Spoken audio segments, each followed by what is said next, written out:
세상을 넓게 봐야 할 수밖에 없는 상황입니다. 왜냐고요?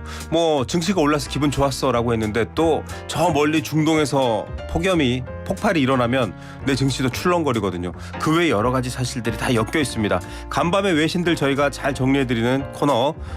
오늘도 외신 시간에 외신 와수다의 고승혁 AI 뉴스랩 연구소장 오셨습니다. 어서 오십시오. 네, 안녕하세요. 고승혁입니다. 예, AI와 고승혁이 합쳐져 있기 때문에 다른 외신보다는 조금 더 깊이 있게 들어갈 수 있는데 일단은 이번 주말로 예상됐던 미국의 이란 공습 다들 걱정했어요. 네, 맞아요. 주식 오르고 있는데 또 이런 걱정도 했을 겁니다. 여러 가지가 있겠지만 최악의 상황은 좀 피한 것 같아요.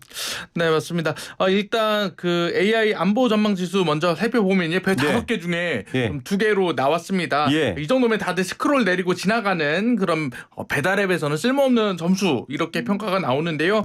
외신 만건 중에 한국 안보와 관련된 뉴스는 2,512개였고요. 68%가 부정, 긍정은 2%뿐이었어요. 악재는 말씀하신 그 트럼프 대통령이 호르무즈 해협을 공습을 중단하긴 했지만 계속 말을 바꾸는 사람이잖아요. 그래서 믿을 수 없다라는 반영이 되어 있습니다. 예, 자 여러 가지 그래도 좀 좋은 소식도 있잖아요. 예, 좋은 소식 같은 경우에는 아무래도 이제 나토와 관련해서 이제 그 안보 협의가 잘 된다라는 거는 호재로 좀 분류가 되고 있습니다. 예, 한미 동맹도 그렇고요. 여러 가지 안정적인 면도 있습니다만 글로벌 정세는 불안하다 이런 상황입니다. 내용 좀 한번 지켜보겠습니다. 가만히 두지 않을 것처럼 난리를 치더니 왜 돌연 취소인가요? 예, 이 정도면 트럼프 대통령 K-드라마 예고편급입니다. 예고편만 보면 막 다음 편에 머리채도 잡고 뺨 때리고 막장이 펼쳐질 것 같은데 본편을 보면 밍숭맹숭하잖아요. 그렇죠. 그래 트럼프 대통령이 딱 그런 상황입니다. 본인 입으로는 2차 세계대전 이후에 본 적 없는 수준의 군사력을 동원할 준비가 돼 있다. 이렇게 맞아요. 말했는데요. 갑자기 8월 1일 트루스 소셜에 글을 올려서 공격을 취소한다고 발표합니다. 이유는 이란과 중동 국가들이 협상을 요청해왔다. 그 협상의 내용은 호르무즈 해협을 즉각 개방하고 이란은 핵 위협을 끝낸다. 이런 내용을 이야기했습니다. 이거 새로운 얘기도 아니고 이 얘기는 계속 온 얘기예요. 그럼 진짜 협상이 잘 된 건가요?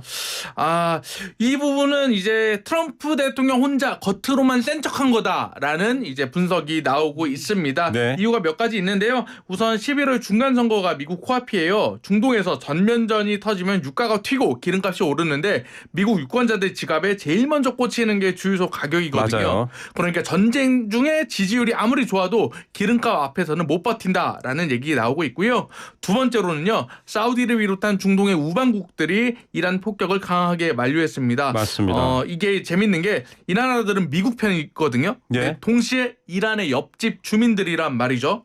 옆집에 불 나면 우리 집도 탄다는 걸 아는 겁니다. 그러니까 이거는 트럼프 대통령의 자비로운 결단이라기보다는 어쩔 수 없이 한 발 물러선 것에 가깝다라는 분석 나옵니다. 트럼프가 이란 불바다라고 했더니 이란은 그러면 주변 중동 국가 불바다 이렇게 맞받아 쳤거든요.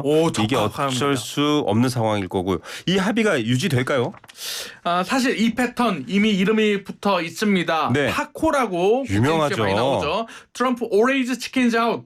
트럼프는 항상 겁먹고 물러선다는 건데요. 이게 재밌는 게 미국의 지정학 컨설팅 회사가 아예 수학 공식으로 만들어 버렸습니다. 궁금합니다. 그래서 유가, 미국 국채 금리, 호르무즈 해협이 지나는 선박수 같은 지표를 넣으면요. 트럼프가 언제 말을 바꿀지 나오는 이걸 만든 겁니다. 대단하네요.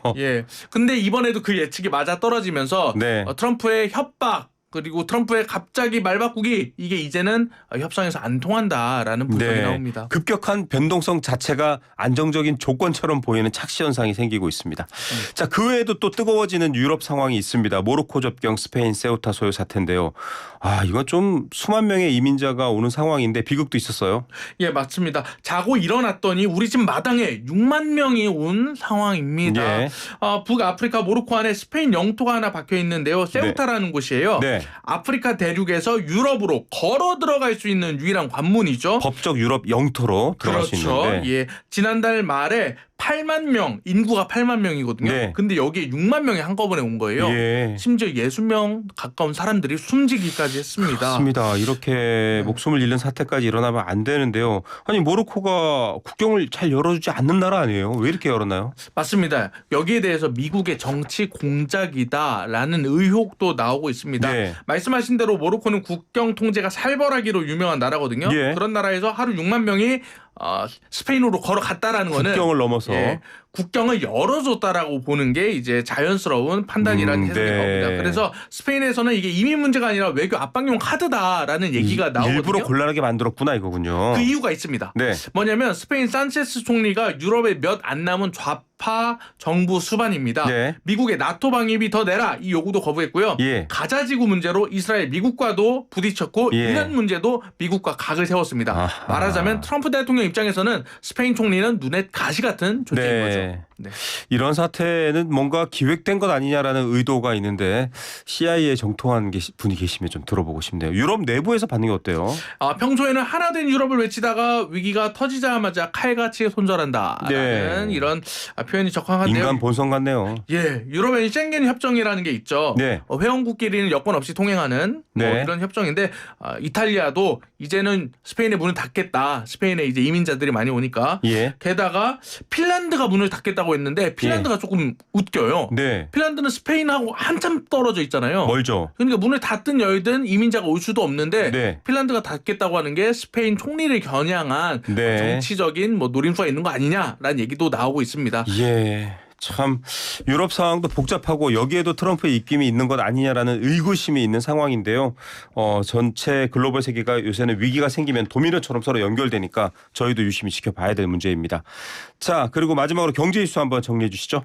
예, 경제는요 성적표를 받아들이고 엉망진창인데 그나마 반도체가 있네 이렇게 자기 위안하는 느낌입니다. 네. AI 경제 전망 지수는 5점 만점에 2.7점이니까 안보보다는 낮거든요. 예. 외신 1만 건 중에 한국 경제에 영향을 미치는 뉴스는 3,340개로 집계됐습니다. 56%가 중립, 32%가 부정이었고요. 긍정은 11%밖에 안 됐습니다. 예. 악재는요. 엔화가 40년 만에 최저 수준까지 떨어지면서 일본과 경쟁하는 한국 수출품 가격이 상대적으로 비싸졌다는 점이고요. 호재도 있습니다. 예.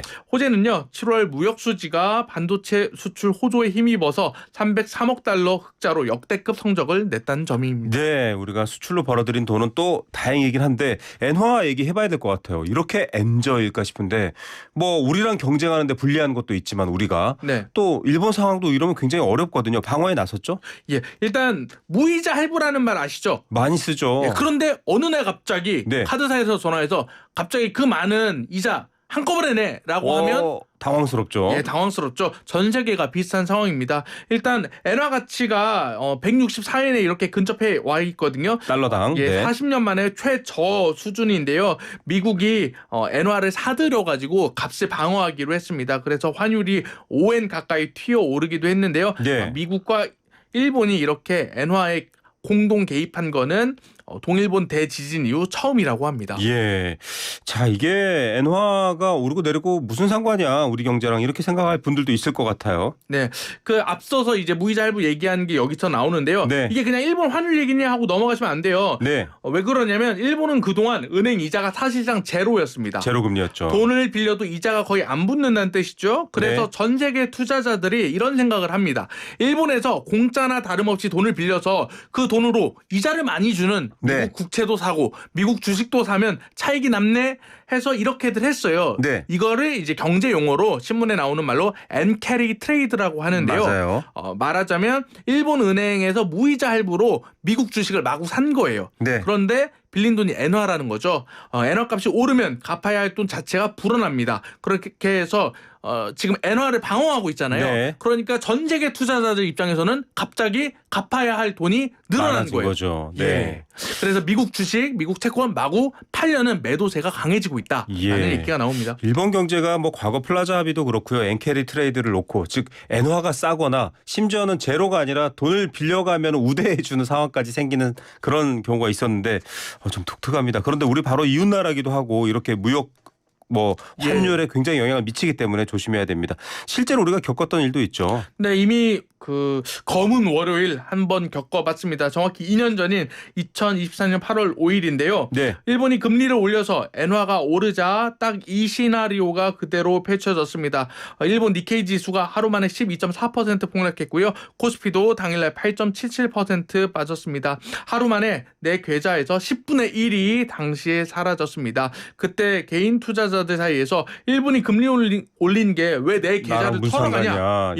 절규가 나왔는데요. 답이 바로 이 구조 때문입니다. 일본한테 무이자로 싼 돈으로 돈을 빌려서 사서 비싼 데다가 투자해서 남겨먹는 방식이었는데 일본이 이거 갚을 땐 더 비싸게 주셔야 돼요라고 할 경우에는 수익률이나 이익률이 떨어지기 때문에 출렁거리는 거죠. 예, 맞습니다. 이런 상황들까지 잘 전해주신 고승혁 소장이었습니다. 감사합니다. 감사합니다.